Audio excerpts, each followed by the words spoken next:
pandemya, mas maraming Pinoy ang nahikayat na maging fur parents. Pero ano nga ba ang mga dapat ikonsidera sa pagpili ng aalaga ang aso? Alamin sa pagtutok ni Von Aquino.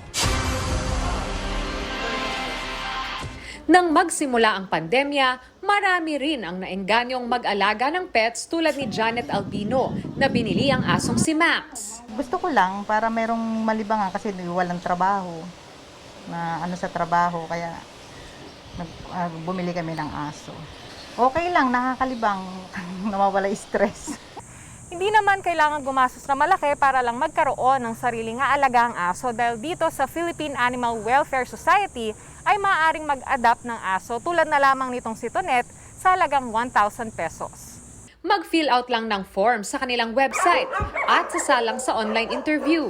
Kapag okay na po siya, magkakaroon kayo ng twice visit dito sa aming shelter.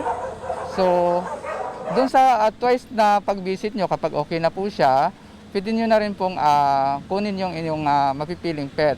Ayon sa isang veterinarian, kung gustong mag-alaga ng aso, dapat maging handa sa mga responsibilidad. We need to be a responsible pet owner to our dog, meaning we will give the best for them. We will provide them shelter, masusustansyang pagkain, malinis na tubig, vet check-ups, exercise, and grooming kasama yon. Mainam din daw na pumili ng breed na bagay sa iyong lifestyle at mga kasama sa bahay.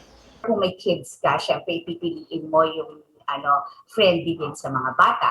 Pag may kasama kang matatandang relatives, hindi ka naman pwedeng pumili ng Rottweilers o kaya yung mga large breed dogs. Kasi Kung work from home naman, pwede na ang mga small breed dogs at iwasan ang mga long-haired dogs na nangangailangan ng mas madalas na grooming.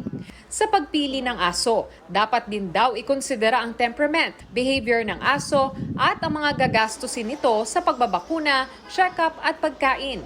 Pero higit sa lahat, kailangang handang magbigay ng pagmamahal na nararapat para sa kanila.